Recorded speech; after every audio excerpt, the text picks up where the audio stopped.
자, 전산응용 기계제도기능사 실기답안 2D 답안 게시판에 기어박스2 요거에 대해서 먼저 우리가 이 스포기어가 모듈은 똑같은데 이수가 다른 두 개의 기어가 하나의 부품으로 작성되어 있는 문제가 출제된다면 요거를 해결하기 위한 방법을 보도록 할게요. 요 게시글에 첨부 파일로 메모장으로 해가지고 이 기어 만들기도 첨부가 되어 있으시니까 참고하실 때 도움이 되실 것 같고요. 자, 우선 이 과제 도면에서 여러분이 확인해 주셔야 될 거는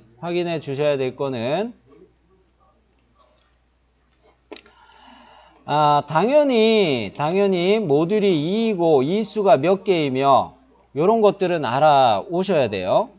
솔리드웍스에서 기어를 만들 때 요거 알아 놓으셔야 되는 거고, 두 개 더 봐야 되는데 모면너비라는 것은 미리 실측해 두셔야 돼요.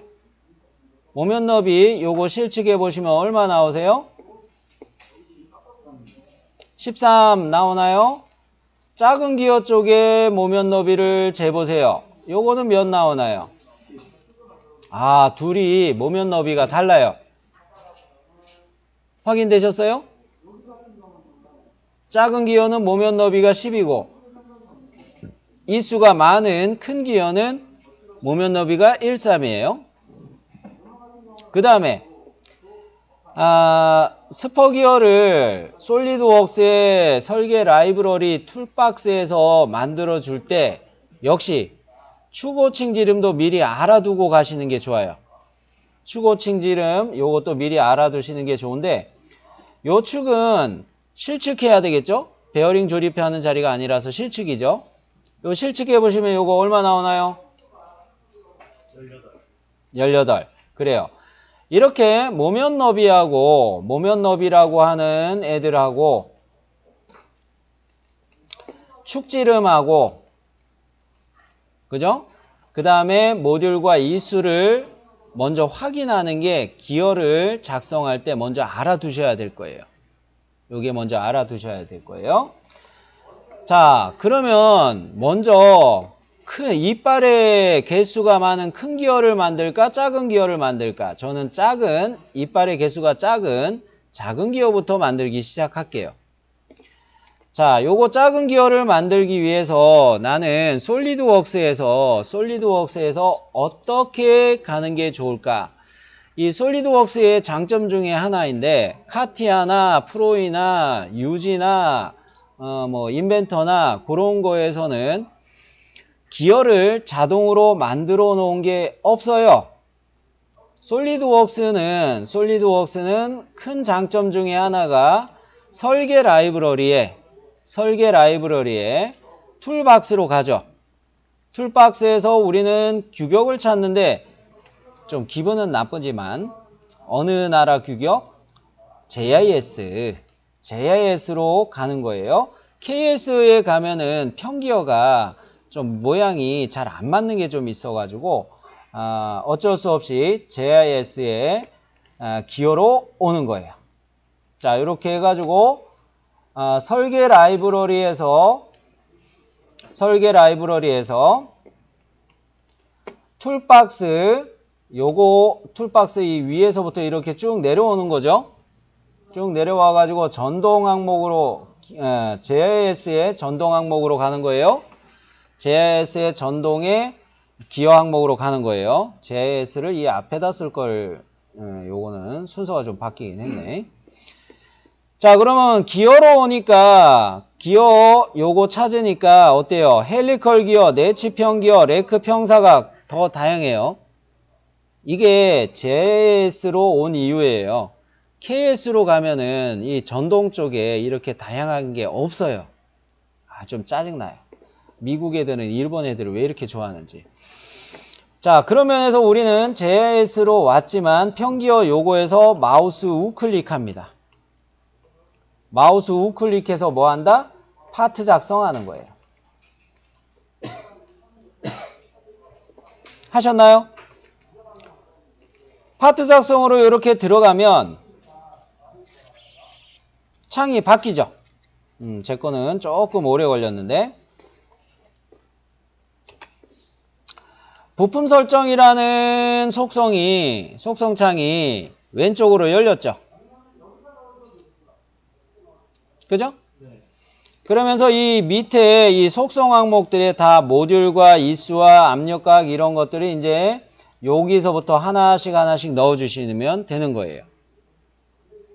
자, 먼저 스크롤을 내려가지고 모듈은 2 바꿀 필요 있나요? 여러분 아마 2로 돼 있을 거예요. 이수는 몇으로 바꿔야 돼요? 20. 스크롤 바꿔주면 20 찾을 수 있죠? 5. 이수 조절하니까 기어의 바깥 둘레라고 할까요? 입구돈이라고 할까요? 요거 자동으로 맞춰서 싹 조절되죠? 이수 조절하니까, 그죠? 압력각은 우리가 바꿀 필요 없습니다. 실기과제도면에서 주로 나오는 거는 압력각 20짜리, 요게 거의 다 20짜리만 나와요. 모면너비, 과제도면에서 작은 기어의 모면너비 우리가 실측했을 때 요거 얼마 나왔어요? 10이죠? 그거를 모면너비라는 데 넣어주시면 돼요. 10. 그 다음에 허브 유형은 뭐로 선택해놨나요? A형으로 해놨죠. A형이 뭐냐면 이렇게 기어의 측면에 아무것도 안 튀어나오고 이렇게 민자로 되어 있는 거를 A형이라고 해요. 요게 A형이 이렇게 민자로 된 거예요. B타입은 한쪽으로 튀어나온 거예요. 저만 보여드릴게요. 허브가 한쪽으로 튀어나온 게 B타입이에요. C타입은 양쪽으로 튀어나온 거예요. 요거 메모장에서도 큰 기어 만들기 요거 보면은 허브 유형 요거 C로 가게 돼 있어요. 요거는 큰 기어 만들기 할 때 허브 유형을 C타입으로 바꿀 거예요. 지금 이거는 작은 기어를 먼저 만드는데 얘는 A타입으로 이렇게 맞출 거예요. 요렇게 해놔야 나중에 큰 기어하고 작은 기어하고 합치기 할 때 편해요. 솔리드 바디 두 개를 합치는 식으로 나중에 갈 거거든요. 그렇기 때문에 작은 기어는 이렇게 민자로 놔두는 게 좋아요. 자, 그러면 스크롤 내려서 추고칭 지름은 우리가 과제도면에서 실측할 때 몇 파이였어요? 18파이였죠. 자, 그러면 추고칭 지름 요거 적용됐고 키옴은 정사각 괄호 1로 선택해 주세요. 그러면 어떻게 돼요? 이럴 땐 야호. 반응이 썰렁하다. 그런데 궁금한 거 있지 않아요, 혹시? 정사각 1하고 정사각 2하고 달라요. 그죠? 정사각 2는 키옴이 2개 있는 거예요. 정사각 1은 키옴이 하나만 생기는 거예요. 그런데 이 규격은 어디에서 온 거예요? 그죠? 그러면 KS의 평행 키홈에 이 값이 뭐예요? T2인 셈이죠. 보스 쪽에 파고 들어가는 T2인 셈이고 요렇게 값이 B2인 셈이잖아요. 평행 키홈 규격에서. 이거 JIS 거 써도 되나? 된다는 거예요. 왜? 우리나라가 산업화 시작할 때 JIS 거를 사실 많이 따라왔어요. 좀 슬픈 진실입니다. 그렇기 때문에 JIS 정사각 1로 가도 요거 OK라는 거예요. 궁금하시면 500원이 아니고 여러분이 규격집으로 나중에 대조해 보시면 돼요. 자, 그러면 나는 이렇게 이 부품 설정을 마무리했습니다. 뭐를 정리를 했냐면 모듈에다가 2 넣었고 이수에다가 20 넣었고 모면 너비는 실측한 거 10 넣었고 허브 유형은 A타입으로 해놨고 추고칭 지름은 18파이 넣고 키옴은 정사각 1 요런 식으로 갔어요. 괄호 1 요런 식으로 갔어요. 자, 그러면 내가 이거 확인 버튼 누르는 순간 다른 파트 창이 열려 있거나 다른 어셈블리 창이 열려 있거나 그러면은 파트 창이 가려진다는 거죠. 그죠? 그거 주의하셔야 돼요. 이렇게 확인 버튼 눌렀는데 제 거는 지금 아무런 작업하던 다른 창이 없어요. 그러니까 이게 열려 있어요. 근데 다른 파트 창을 열어놓고 작업하던 중이라면 이게 밑에 깔려 있어요. 기어 창이. 그러면 이 밑에 4단계에 제가 당구장 표시를 몇 개 써놨어요. 제발 이거 까먹지 마세요. 다른 이름으로 저장하기 먼저 해놨죠? 다른 이름으로 저장하기 해놨죠? 근데 이거 파트 이름 제가 써놓을 때 이거 맞게 썼나 모르겠네? 이거 편집하면서 이거 맞아요. 제대로 안 썼구나. EM은 모듈이 2라는 이야기고 39T가 아니고 요건 20T 이렇게 가야 되죠. 이수가 20개짜리니까 이렇게 다른 이름으로 저장을 할 거예요. 요거 고쳐두시고요. 이거 메모장으로 제가 옮겨 놓을 때 이거 오타가 있었네요. 자, 그러면 요거를 아싸리 복사를 했습니다. 자, 네 번째 단계 거를 하기 위해서 지금 여기서 바로 다른 이름으로 저장 가세요. 경로를 일단 맞춰야 되겠죠. 바탕화면에 여러분 이름 폴더 하나 만드시고 이름 폴더 안에다가 비번호 식으로 하나 또 만들자 이거예요. 오늘이 1117. 그러고서 구분하기 위해서 얘는 기어박스 02. 요거 앞에다 숫자를 왜 쓰는 거예요? 시험장에서 여러분 수험번호, 비번호 그거 쓰는 식으로 연습하자는 거죠. 1117 뒤에다가 기어박스 02 이런 식으로 구분했어요.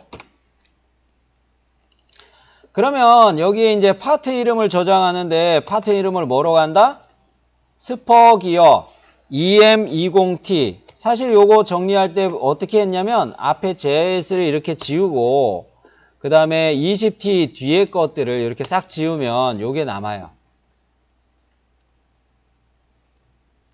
자, 저장하셨나요? 네. 자, 그러면 요거 저장해 놓고 그 다음에 5번째 단계에도 또 무슨 표시가 3개나 있어요? 당구장 표시 또 3개 있죠. 요거도 좀 까먹지 마시기 바라서 강조해 놓은 것인데 기어 파트 창에서 속성을 생성하라고 하죠. 어느 탭? 컨피그레이션 매니저 탭이에요. 어느 거예요?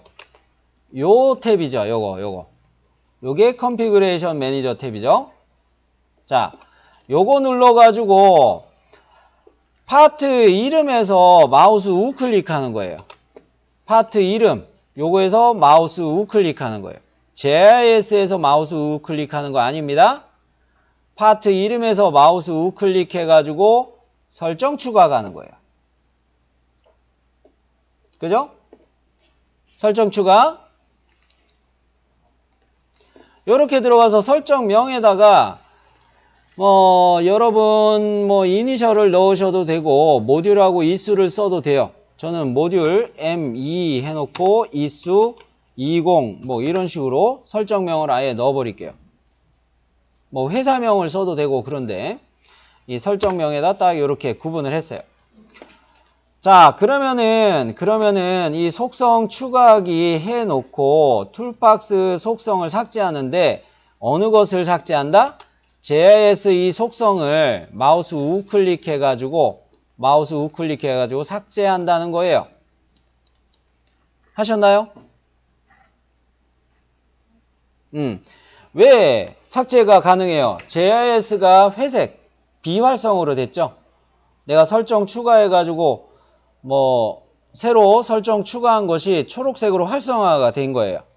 초록색이라는 것은 활성화가 됐다는 거예요.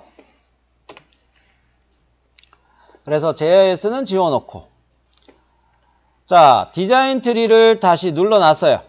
디자인 트리를 다시 눌러놨어요. 디자인 트리. 자, 여기서 편집으로 리볼브, 파트 편집에서 리볼브를 한다고 했는데, 베이스 리볼브까지 롤백을 한다고 했는데, 롤백 하는 거는 어떻게 하는 거예요? 그렇죠. 디자인 트리에서 맨 밑으로 이렇게 내려보면은, 요 막대기 표시가 있죠. 여기에 커서를 가져다 대면, 사람 손 모양이 생기죠? 그죠? 이게 롤백 바예요. 롤백 바. 이 상태에서 얘를 클릭해가지고 또 어디까지 올린다?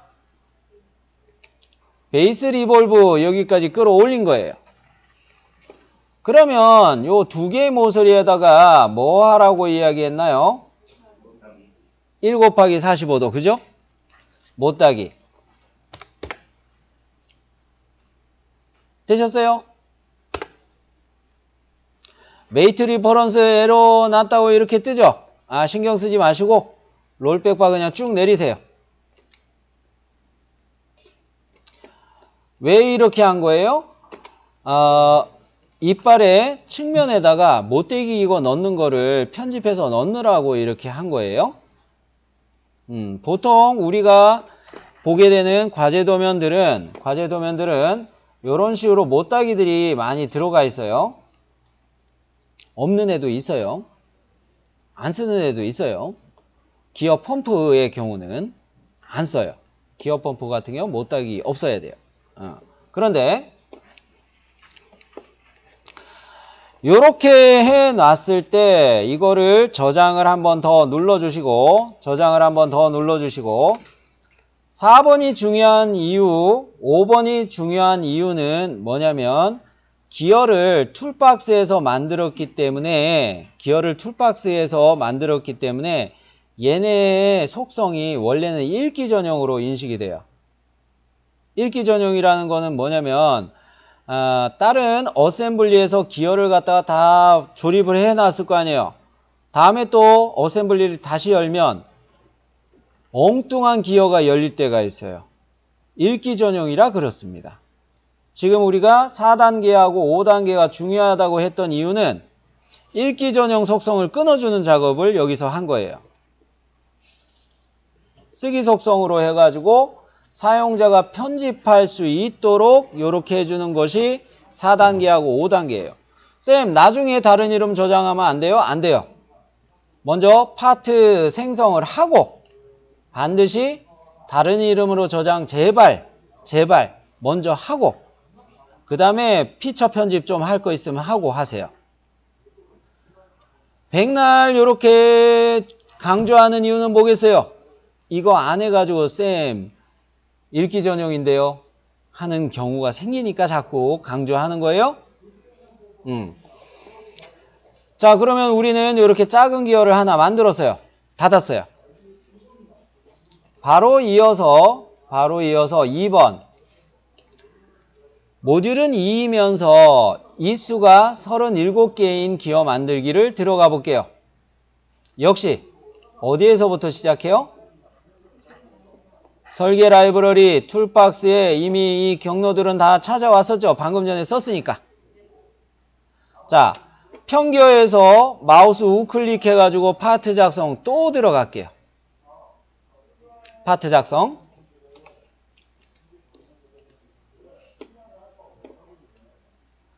자, 당연히 부품 설정에서 모듈은 2죠. 압력각 20도.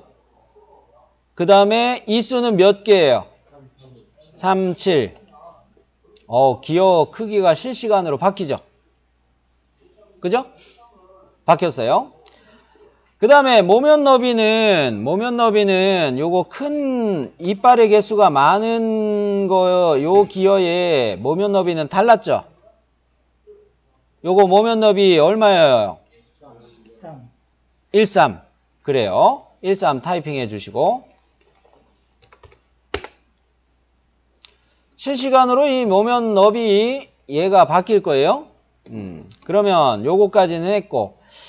아까 이수가 37개인 거 할 때 허브의 유형을 뭐로 바꾼다고 그랬죠? C형으로 간다고 그랬어요. C형인데 여기에서 그 밑에 보면 허브 지름하고 허브 길이 30 이렇게 써놨죠? 이때 허브 지름은 사실은 요렇게 이 바깥에서 바깥까지 실측하면 나와요. 실측해보면 요거 몇 파이예요? 30파이 맞아요? 동의하시죠? 그죠? 네. 자, 그 다음에 허브 길이를 30이라고 해놨는데 요거는 괄호 해놓고 제가 막 써놨죠. 허브의 길이값은 파트 생성 후 허브 니어 보스하고 허브 파 쪽에 돌출값을 피처 편집으로 조절할 거다 이렇게 써놨죠. 그런 거로 지금 이 허브 길이값 요거 30은 임의의 값을 그냥 넣어 놓는 거예요. 자, 그러면 허브 지름 정도는 30으로 이렇게 넣어 놓고 허브의 전체 길이는 30 정도로 적당하니 이렇게 놔두고 제 것처럼 이렇게 되셨나요? 허브의 지름이 30. 전체 길이가 사실 허브 길이인 셈인데 요거 고쳐서 써놓을 걸 그랬네. 여기가 전체 길이인 셈이에요. 요거 30으로 잡은 셈이에요. 여기까지 이상 없죠? 네. 그 밑에 있는 축호칭 지름하고 키옴 정사각 1은 작은 기호화했을 때 거하고 똑같은 거 쓰면 되죠. 그죠? 왜냐면 이 두 개의 기어가 한 부품으로 사용되고 있는데 얘가 지름이 18파이짜리 축이 그냥 관통대에서 꽂혀 있는 거죠. 그러니까 이거는 그대로 써도 되는 거죠. 그대로. 오케이. 작은 기어에서 썼던 축호칭 지름 18파이하고 정사각 1을 그대로 쓰면 돼요. 자, 그러면 요거까지 해가지고 파트 생성은 완료해 볼까요? 자, 작은 기어창은 닫았기 때문에 큰 기어만 저는 보입니다. 여기서 잊지 말고 뭐부터 하시라고 했어요? 다른 이름으로 저장. 그래요. 다른 이름으로 저장하는데 이 파트 이름은 뭐가 되는 겁니까? 요게 되는 거죠. 스퍼기어 EM37T. 요거만 되면 되죠? 경로는 어디로 돼야 돼요? 방금 전에 여러분이 비번호 폴더 만들어 놓은 그 경로로 가야 되죠. 그래요. 요 경로에다가 스퍼기어 EM37T 요거를 그대로 다른 이름으로 저장 요렇게 해놓고 또 읽기 속성 끊으려면 또 뭐 해야 된다고 그랬죠? 그게 무슨 탭이에요?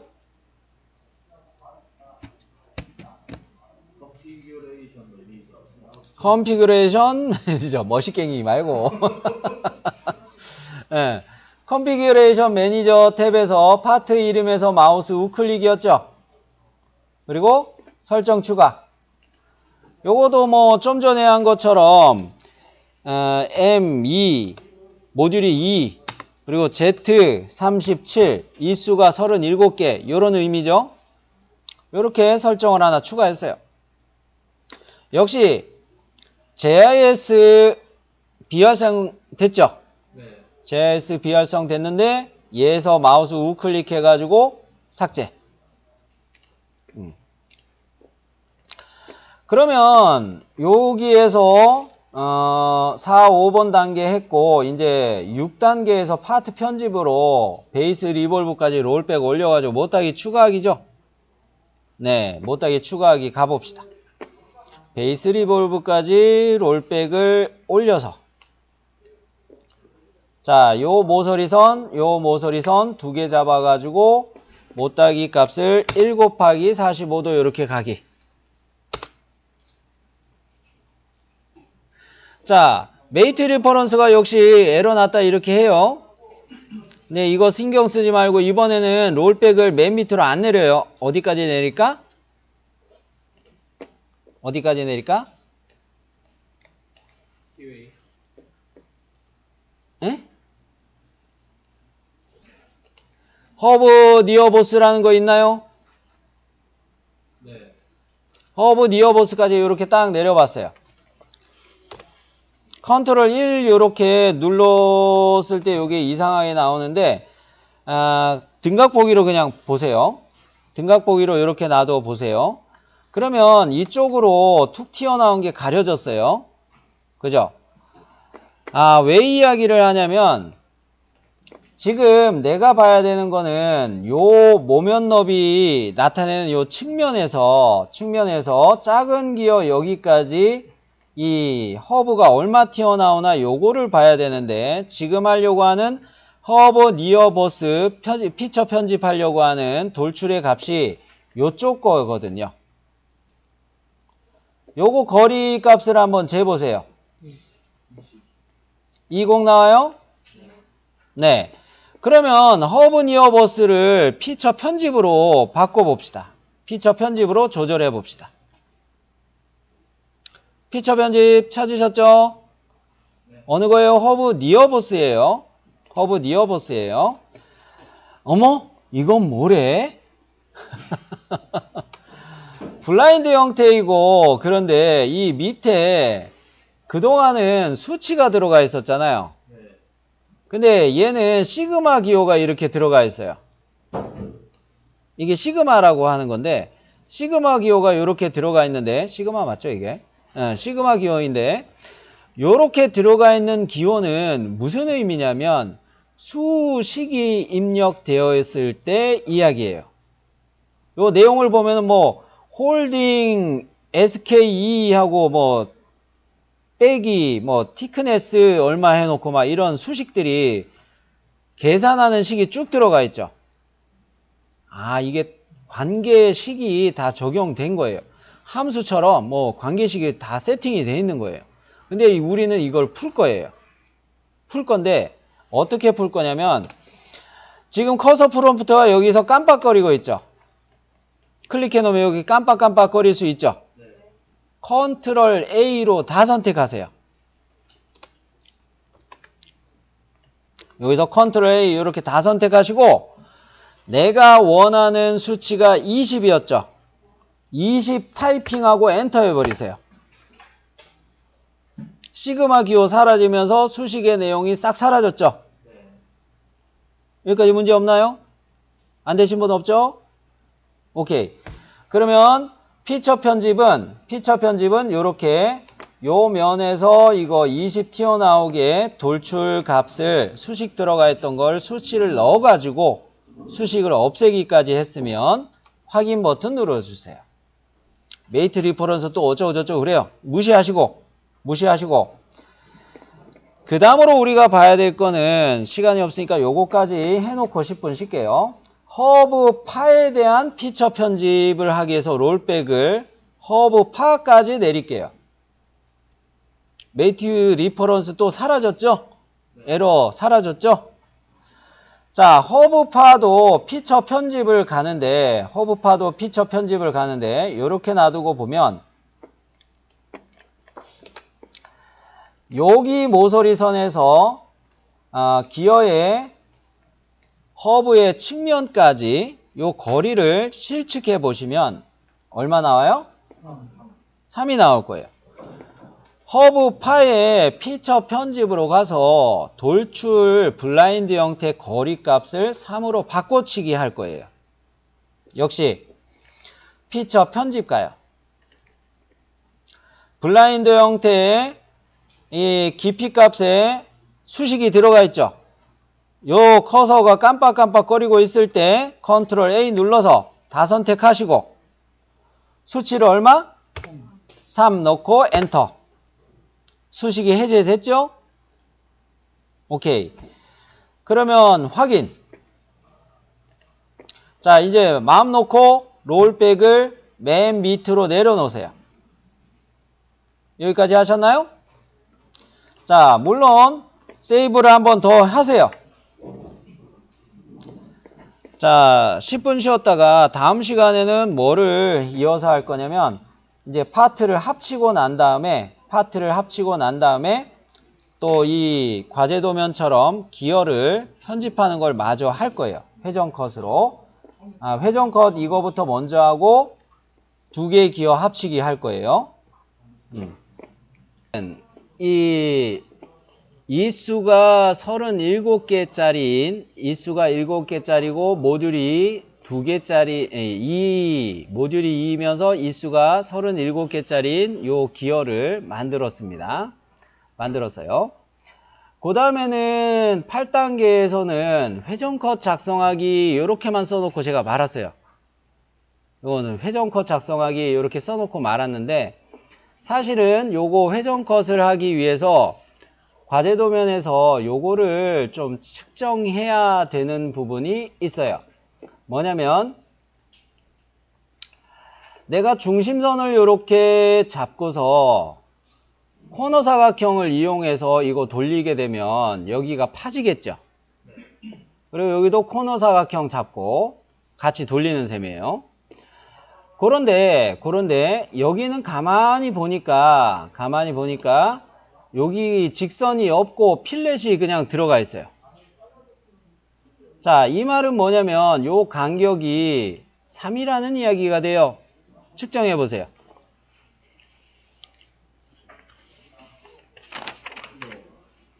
그죠? 3이 돼요. 3이 되면서 필렛이 그냥 쭉 들어갔다는 거예요. 그죠? 요 말은 뭐냐면 내가 코너 사각형을 이렇게 맞춰서 코너 사각형을 그려놓고 요거를 회전 컷하고 난 다음에 여기 필렛 3을 다시 주면 된다는 겁니다. 그죠? 자, 그러면은 어느 평면에서 스케치를 들어갈까? 회전 컷에 대한 스케치를 들어갈까? 플레인 1이라고 되어 있는 것이 이런 식으로 정렬되어 있는 면이죠. 여기에 플레인 1이라고 된 거는 XY 평면인 셈이고 요거 한글 버전에서는 정면 평면 이렇게 되어 있는 셈이에요. 여기에 스케치 갑니다. 자, 면의 수직 보기였는데 쌤 이거 뭔가요?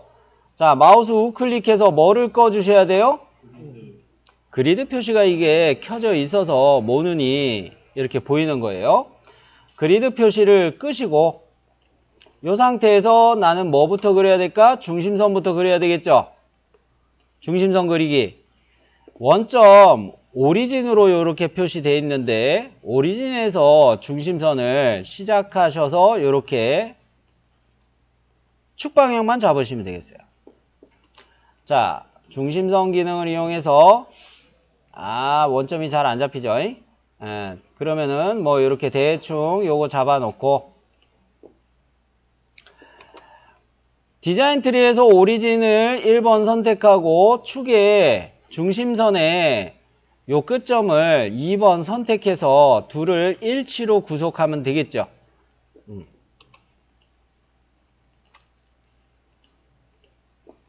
자, 중심선은 이렇게 가운데에 완전히 정렬이 됐나요? 자, 그 다음에 코너 사각형을 그린다고 이야기했죠. 코너 사각형을 이용해서 허브의 원통이라고 이야기할까요? 원통의 모서리, 실루엣 모서리인 셈이죠. 여기에서 1번 시작해가지고 2번 클릭할 때는 이 안쪽을 하지 마시고 그냥 여기에다가 그냥 클릭할게요. 여기에다가. 왜? 일치구속이 뜨면은 곤란해져요.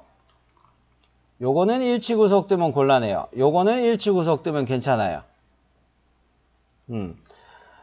그러고 요거의 치수를 아까 얼마로 봤어요? 3이었죠.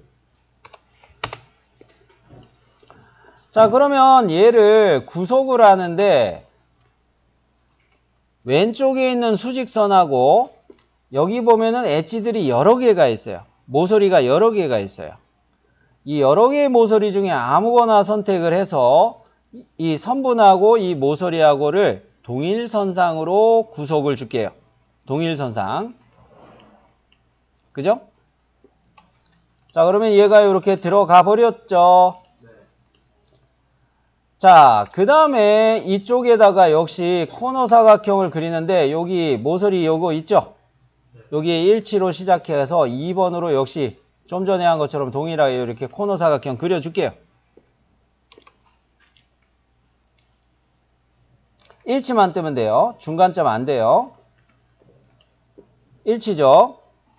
중간점 아니에요. 요래 놓고 요거도 치수를 요 선과 선의 간격 치수를 3으로 역시 맞출게요. 되셨나요?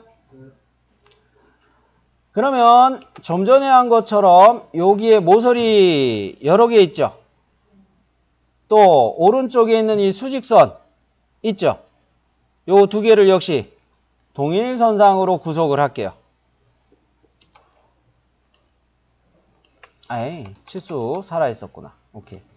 자, 이렇게 해갖고 동일선상 이렇게 맞췄어요. 자, 이랬을 때 모서리들이 디스플레이 되니까 되게 헷갈려요. 뭐로 바꾸는 게 좋을까? 음영이 나요. 음영으로 이렇게 놔두고 위에 있는 코너 사각형의 위에 있는 수평선하고 요 수평선하고 서로 동일선상이거나 아니면 요 선의 길이들이 서로 동등이거나 그러면 되겠죠. 동일선상으로 그냥 갈게요.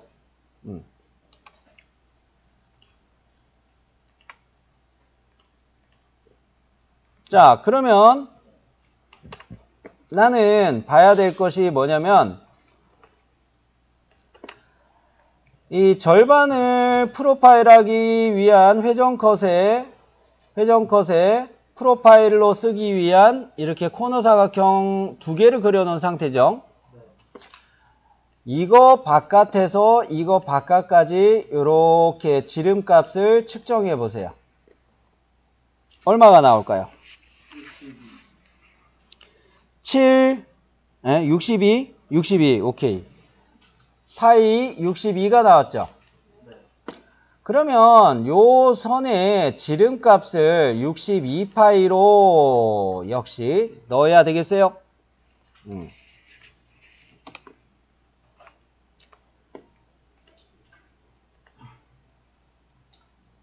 중심선. 이렇게 해갖고 62파이. 자, 여기까지 하면은 회전컷을 위한 스케치까지는 됐네요. 그죠? 오케이. 회전컷 바로 갑니다.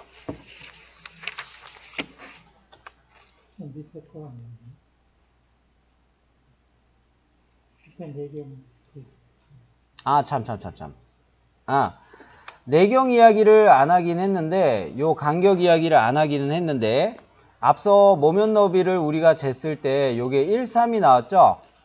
1,3이 나왔죠? 그런데 저가 이거 필렛 이야기 하면서 요렇게 3 들어갔죠? 요렇게 3 들어갔죠? 6이죠?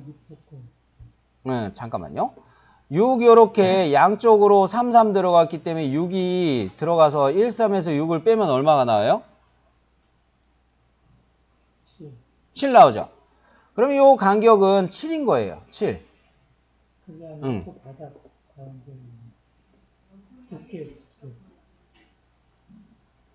여기 말하는 거예요? 요거는 이미 허브 지름 요거 넣을 때 우리가 봤던 거죠. 그죠? 파트 작성할 때, 그 기어 만들기 할 때 이미 허브 지름 넣으면서 30파이 넣었던 거예요. 그러니까 그건 신경 안 쓰시면 되고. 자, 요렇게 이제 요 스케치에 대한 이야기는 질문 또 있으신가요? 혹시? 오케이. 그러면은 요거에서 회전컷 바로 들어갈게요. 회전컷. 자, 아이고.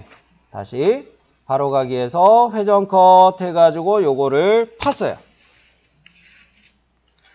자, 디스플레이 유형을 모서리 표시 음영으로 되돌려 놓을게요. 모서리들이 디스플레이 되는 게 좋으니까. 자, 그러면 이렇게 된 상황에서 요 짝에 필렛 들어가 있죠. R3. 요쪽에 필렛 R3 들어가 있죠. 그러면은 잠깐 봅시다. 도시되고 지시 없는 필렛은 요 과제의 경우는 R3으로 가야 되나 확인할 필요가 있네요. 그런 면에서 판때기 쪽을 한번 볼까요? 요래 요거 재보면 요거 3 나올 거예요. 그리고 요거도 올라가면서 3 필렛이 들어갔는데 요 간격을 판때기에서 요 간격도 보면 요것도 3일 거예요. 그죠? 그러면서 나머지 요런 데들도 다 도시되고 지시 없는 필렛 R3 요런 게 다 적용된 거예요. 여기도 R3이 적용된 거고요. 그죠? 오케이. 그러면 나는 여기 R3으로 두 군데를 적용해야 되겠다 생각하고 있는 중인데 이때 필렛 피처 명령에서 적용할 필렛은 여기 안쪽 모서리들 이 두 개죠. 그리고 화면 돌려서 반대편에도 두 개 다 잡아야 되죠. 자, 필렛 넣을 때 요게 3으로 들어가는 것이 요렇게도 들어가야 되고 요 옵션을 쓸까? 그냥 돌려서 보여드릴게요. 반대편에도 안쪽 모서리 요렇게가 R3. 단면 보기 한번 볼까요? 단면 보기 보면 어때요? 요렇게 필렛 들어간 것들 과제 도면하고 이제 똑같이 다 들어갔나요? 오케이, 좋아요. 자, 그러면 요거를 등각 보기로 놔두고 세이브. 여기까지가 회전 컷 작성하기 8번째 단계. 이수가 37개짜리 기어에서 8번째 단계까지 작업한 거예요. 그러고 밑에 보시면은 요거의 밑에 보시면은 파트 합치기라는 게 있죠. 요거는 이제 솔리드 바디 합치기라는 거를 주의하시면 좋겠어요. 지금 현재 우리가 열어놓은 것은 큰 기어 파트가 열려 있는 거죠. 이때 두 번째 단계는 어떻게 하라고 해놨어요? 삽입에 파트 삽입으로 간다고 했죠. 어디서 간다? 풀다운 메뉴 삽입에 파트 삽입으로 메뉴가 있어요. 찾으셨나요?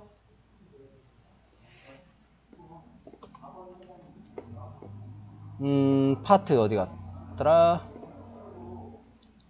여기 있네. 그죠?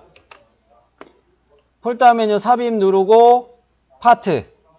즉 현재 열려있는 모듈이 2이면서 이수가 37개짜리인 요 기어를 열어놓고 삽입에 파트 삽입 이거를 쓰면은 현재 열려있는 이 파트 창에다가 작은 기어를 불러올 수가 있어요.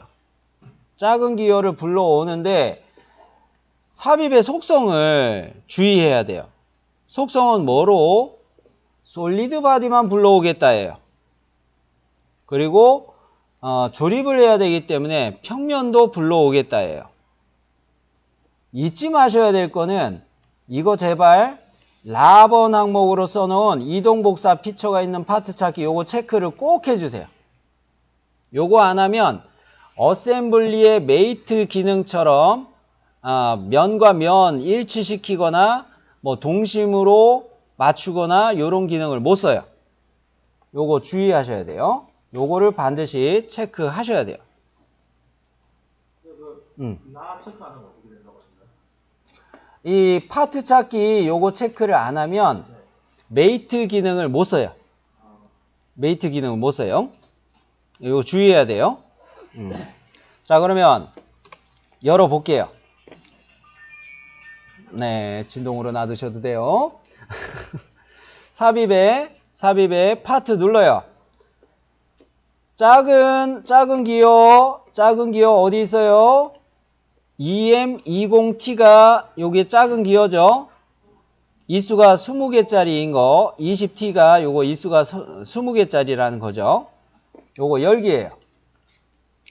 열기하는 순간 파트 삽입이라는 속성 창이 뜨고 여기서 뭐를 체크하는 거예요? 솔리드 바디 체크하고 평면 체크하고 파트 찾기에서 이동 복사 피처가 있는 파트 찾기 요거 주의하라고 좀 전에 이야기했던 거죠, 태준 씨? 네. 요거 반드시 체크돼 있어야 돼요. 자, 그러고 난 다음에 제가 어디 확인을 누르는지 주의하셔야 돼요. 아, 이것도 주의점으로 좀 써놓을 걸 그랬구나. 이쪽에 확인 버튼 안 누르고 그래픽 창에 있는 확인 버튼 쪽으로 클릭을 할게요. 왜 그렇게 하냐면 이 파트 삽입 쪽에 있는 확인 버튼을 누르는 순간 작은 기어의 오리진이 큰 기어의 오리진하고 겹쳐지기 때문에 이 위치에 겹쳐져 버려요. 그렇기 때문에 속성창에 있는 확인 버튼 누르지 마시고 어디? 그래픽 창의 확인 버튼 쪽에다가 클릭하기. 떨어졌나요? 자, 혹시 모르니까 저만 다시 보여드릴게요. 어떤 문제가 발생하는지 보여드리자면 요거 확인을 누를 때 다른 거는 내가 잘 체크했는데 파트 삽입 여기 쪽에다가 확인하기 위해서 커서를 갖다 대고 있어요. 그랬더니 노란 색깔로 작은 기어가 큰 기어에 겹쳐져 버려요. 원점, 오리진 위치가 둘이 같기 때문에 여기 작은 기어가 이렇게 안쪽으로 묻혀버려요. 그렇기 때문에 이쪽 그래픽 창에 있는 확인 버튼을 눌러주시라는 이야기예요. 그럼 이게 떨어지죠? 자, 요렇게 확인 눌렀어요. 그러면은 잠시 기다리면 화면이 어떻게 돼요? 자, 현재 어셈블리처럼 파트 찾기라는 게 열리면서 메이트 설정이라는 것이 어셈블리에서 보던 것이 이렇게 떴어요. 이렇게 떴어요. 여기에서 이 원통 면이 있죠. 얘도 원통 면이 있죠. 원통 구멍 면 두 개를 선택하면은 두 개가 어떤 구속이 뜰까요? 동심. 요거 먼저 잡읍시다.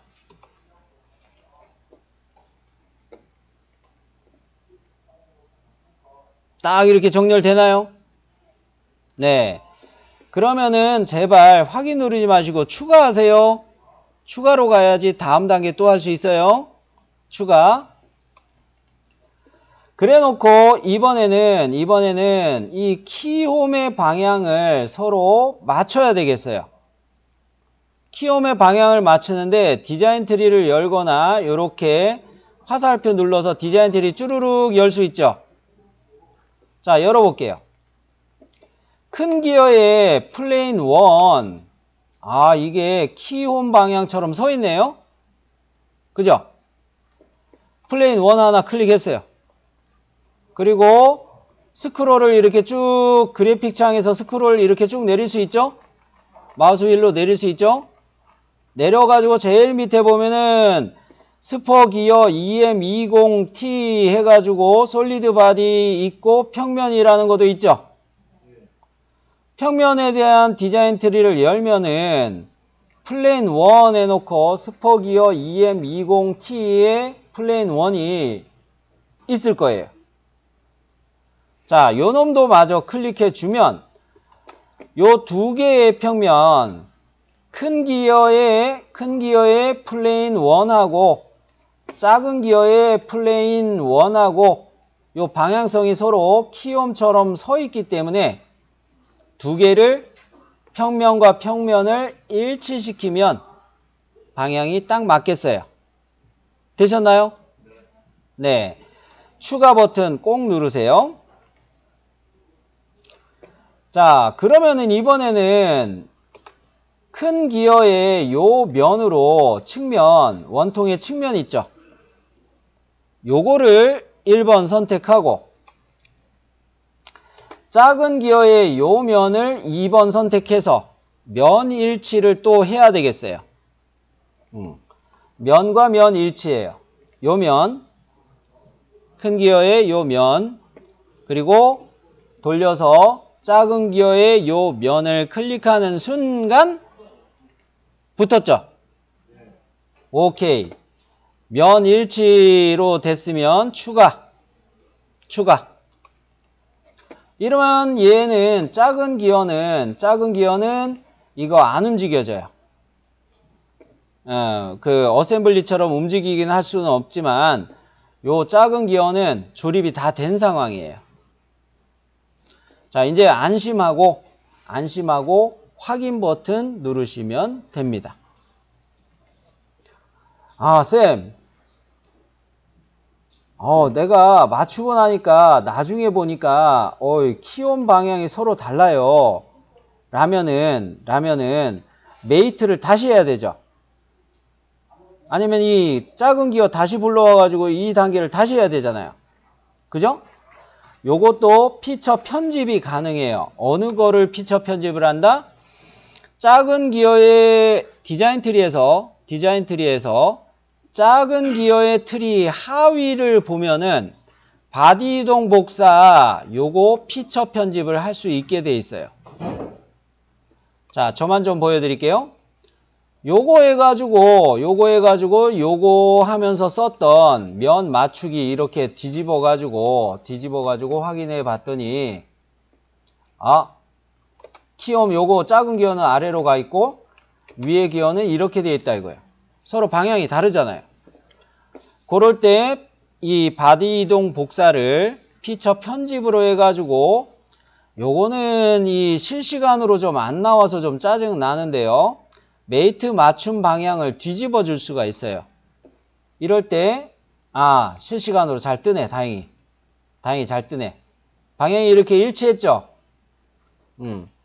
자, 요렇게 요거는 편집도 가능해요. 자, 단면 보기 이렇게 넣고 봤을 때 저만 잠깐 이야기하느라고 이렇게 했어요. 여기에 지금 필렛 넣을 때 이런 식으로 필렛 넣을 수 있는 사람 없어요. 왜 이 필렛이 안 되냐면 요거 솔리드 바디 하나로 나눠져 있고 요거 솔리드 바디 또 하나로 나눠져 있어서 요 모서리에 필렛을 넣게 되면 이쪽으로 뭐 필렛 들어가거나 아니면 이렇게 필렛 들어가거나 그래요. 요런 식으로 필렛이 안 들어가요. 이거는 뭐 때문에? 바디가 나눠져 있기 때문에 그렇습니다. 즉 무슨 기능을 써야 된다는 이야기예요? 바디 합치기를 먼저 해야 돼요.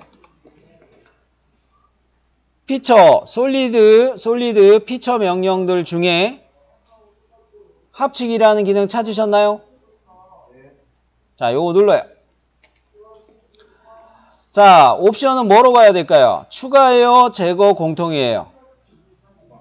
추가예요. 추가. 이게 더하기죠. 뭐 add의 이니셜이다. 이렇게 생각하시면 돼요. 더하기. 자, 이 바디를 먼저 선택하고 이 바디를 선택하고 뭐 순서는 상관없어요. 현철 씨는 3개겠네. 그지? 자, 요렇게 이 바디를 2개를 선택해서 확인 눌렀어요. 추가로 옵션을 추가로 했을 때 확인. 자, 그러면 디자인 트리에 보시면 솔리드 바디 나눠졌음을 나타내는 말은 사라졌죠? 오케이. 그러면 안심하고 여기에다가 필렛 3을 적용할 수가 있어요. 요 모서리를 선택하고 필렛 3. 잘 들어가죠? 자, 여기까지 안 되시는 분? No problem? 오케이. 그러면 요게 마무리일까요? 아니올시다. 아니올시다. 조립 순서상으로 봤을 때 1번 본체가 먼저 있었겠죠? 1번 본체가 먼저 있었고 본체에다가 베어링과 축을 같이 해가지고 이렇게 끼워 놓겠죠? 그러면 얘는 어떻게 조립이 되는 거야? 이 기어는 어떻게 조립이 되는 거야? 아우 죽겠네. 그죠? 미치겠죠? 자, 먼저 축이 있을 때 이런 상황이 돼야 돼요. 자, 뭐냐면 이쪽에 베어링이 없는 상황에서 축을 이쪽 방향으로 이렇게 끼워 넣을 수는 있겠죠. 그죠? 뭐냐면 요 구멍의 지름, 본체의 요 지름이 축의 제일 직경이 큰 거보다 이 구멍이 더 커요. 그래서 축은 본체를 기준으로 해서 여기 작은 지름 해가지고 여기 큰 지름 해가지고 작은 지름 이렇게 들어올 수가 있어요. 근데 요 끝단이 여기까지 오게 이렇게 먼저 조립하는 게 아니라 얘를 한 요 정도만 나오게 이렇게 축을 갖다 놔요. 그러면 본체 이 밑은 터져 있죠. 그렇기 때문에 기어를 이 밑에서 이렇게 올려요. 올리고 구멍을 맞춰가지고 축을 마저 이쪽으로 끼우는 거예요. 요건 조립하는 게 좀 복잡하죠. 잠시 물건으로 이야기를 다시 하자면 잠시 출력해가지고 만들어 놓은 기어박스를 가지고서 제가 실물 가지고 잠시 이야기했는데 이렇게 축이 이 방향으로 조립돼서 들어오다가 요 정도쯤에 놔두고 이때 축에 키도 먼저 끼워져 있는 게 좋겠죠. 죽겠네. 그러면 이 기어의 이 키움을 맞춰가지고 작업자들이 돌리면서 이 키움 자리 맞추면서 이 끼겨 넣어야 되고 이거 조립하기 진짜 힘든 설계예요. 여간 그건 난 모르겠고 일단 우리는 실기 형상만 제대로 파악하면 돼요. 그러면서 이제 우리가 기어를 만들었는데 아까 이야기한 거에서 사실은 왜 축을 갖다가 이렇게 해놓은 상태에서 이 상태에서 기어를 이렇게 올리고 난 다음에 기어가 결과적으로 이렇게 오고 축이 이렇게 오면서 조립이 된다 이야기했냐면 조립 방향 못따기를 설명하기 위해서 이 이야기를 했어요. 기어는 이쪽에서 이렇게 오른쪽에서 왼쪽 방향으로 축을 향해서 이렇게 가는 거죠. 그럼 조립 방향 못따기가 어디에 들어가는 거예요? 큰 기어의 측면, 여기에 조립 방향 못따기가 들어가야 되는 것이죠.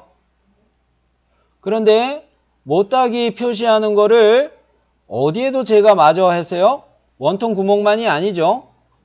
키움에도 다 이거 못따기 1 곱하기 45도 주려고 이렇게 빨간색으로 표시 다 한 거예요. 자, 그러면 나는 1 곱하기 45도 못따기를 적용하는데 여기에다가 1 곱하기 45도만 들어가는 것이 아니라 어디까지? 키움 요거까지. 보이나요? 여기까지 다 됐어요?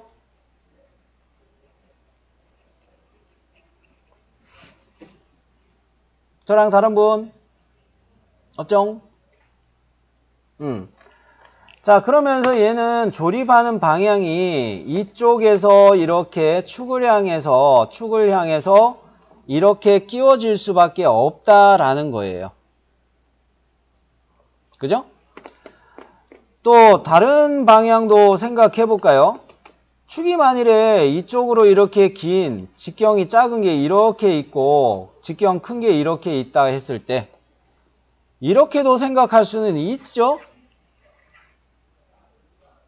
축이 이렇게 돼 있는 상황에서 요 구멍도 축지름 직경이 큰 거보다 구멍이 더 커요. 그죠? 그래서 얘도 이 방향으로도 들어올 수가 있어요. 축이. 이 방향으로 들어올 수도 있고 역시 기어 이렇게 올렸다가 얘 이렇게 또 끼울 수도 있죠. 한 방향만은 아니라는 거예요. 그런 것을 감안하면은 어느 쪽에도 못닥이 들어가 있는 게 좋아요. 반대쪽도. 그렇죠. 왜? 작업자는 단순한 사람들이에요. 그렇기 때문에 내가 요렇게 조립 방향을 이쪽으로도 가능하게 해놓고 이쪽으로도 가능하게 해놓고 그게 필요한 부분입니다. 그게 필요한 부분이에요. 요쪽에만 못다기를 넣어놨으면 작업자가 실수로 축이 요쪽에 있다고 했을 때 요 방향으로 이렇게 끼워 넣을 때 여기 못다기 없으면 이거 조립이 안 되죠. 그죠? 조립하기 안 되는 건 아닌데 아주 죽어나죠. 그렇기 때문에 이런 상황이라면은 축을 이쪽에서도 끼울 수 있고 이쪽에서도 끼울 수 있는 상황이다. 그러면 양쪽에다가 못다기를 주는 게 낫겠다. 이렇게 판단할 수가 있어요. 그러면 좀 이상한 거 있죠. 조립 방향 못다기 주느라 여기 간격이 너무 얇죠? 요거 가공하다가 좀 위험은 있어요. 그리고 작동할 때 응력이 여기 집중이 돼서 파손될 위험은 있어요. 그건 난 모르겠어요. 이거 설계한 사람 실수고 일단 우리는 실기 과제 도면 해결만 제대로 하면 돼요. 되셨나요? 네. 자, 그러면 이렇게 해서 우리는 스퍼 기어를 요거 모듈은 같지만 이수가 다른 기어인데 하나의 부품으로 이 기어가 만들어져 있을 때 하나의 기어로 만들어져 있을 때 설계 라이브러리의 툴박스를 이용하고 그리고 솔리드 바디 합치기 기능을 응용했을 때 이런 기어를 만들 수 있었어요. 쌤 2D 답안 작성할 때 요목표 작성 어떻게 하나요? 궁금하죠? 네. 500원. 드리겠습니다. 자, 이 스퍼기어의 경우에는 두 가지의 이빨 개수가 두 가지라 가지고 모듈은 같지만 요게 문제란 말이에요. 요럴 때는 스퍼기어 요목표 요거 쓰시면 안 돼요. 대신에 어느 걸 참고할 수가 있냐면 웜과 웜일 요목표도 이 뭐 두 가지로 나눠져 있어서 비슷한 것 같지만 이거는 참고할 수가 없고요. 레크와 피니언 요목표 있죠. 네. 요목표 항목이 이게 몇 항이냐면 49항. 49항에 보시면은 우측 하단에 레크와 피니언 요목표 요거 활용할 만한 게 딱 있었어요. 마침. 요게 딱 유사해요. 레크도 기어예요. 피니언도 평기어인데 평기어처럼 생긴 게 피니언이에요. 레크는 이렇게 되어 있는 애죠. 그죠? 레크 피니언 또 궁금하죠? 잠깐만요. 자, 요거 와서 보면은 레크와 피니언 물건으로 우리가 레크와 피니언 출력된 거 3D 프린터로 출력한 물건 가지고 한번 살펴봤는데 그랬을 때 레크, 피니언 요 항목들을 보면 기어 치형 표준 쓰는 거 스포 기어하고 똑같죠. 그리고 공구의 모듈, 치형, 압력각 쓰는 거 똑같죠. 그리고 전체 이높이, 피치 원지름, 이수, 다듬질 방법, 정밀 이거 스포 기어하고 너무 똑같은 거예요, 항목이. 그죠? 그런 면에서 얘를 참조할 때 주의하셔야 될 거는 요거 행이 하나만 더 있으면 돼요. 행이 하나만 더 있고 이렇게 슬래시로 나눠서 품번해 가지고 레크라고 되어 있지만 이럴 때 레크라고 되어 있지만 이거를 A로 해놓고 A 요렇게 표시, 요거를 B 해놓고 B 요렇게 표시하고 얘네들을 이렇게 쭉 쓰시면 되는 거예요. 그렇게 되어 있는 예시가 어느 거냐면 요거는 2D 나중에 보여드려야 되겠지만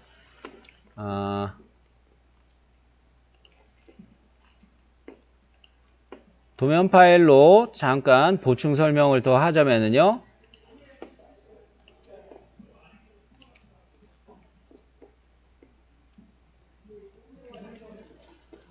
(2D) 자반을 작성하실 때 기어가 이게 참 아니구나. 참. 요 기어는 요거 기어박스 1의 거는 2D 답안 작성하는 거였구나. 기어박스 1의 경우로 가지고 이야기할게요. 왜냐면 기어박스 1의 경우도 이 수가 다른 기어 2개를 한 부품에 그리는 거였거든요. 요거에 부품도를 한번 보여드리자면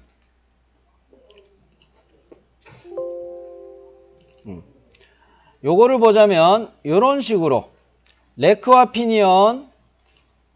피니언에서 한 것처럼 요렇게 A, B 개별 주소로 이렇게 표시를 나눠 놨죠. 그리고 여기 요 목표에도 A, B 요렇게 나눠 놨죠. 그거를 맞춰서 우리가 표시할 수가 있어요. 요렇게. 자, 그러면은 여기까지 해가지고 자, 이 기어가 이 수가 두 가지인데 한 부품으로 기어가 출제되었을 때 웍스에서는 이렇게 해결할 수 있습니다. 여기까지 저장.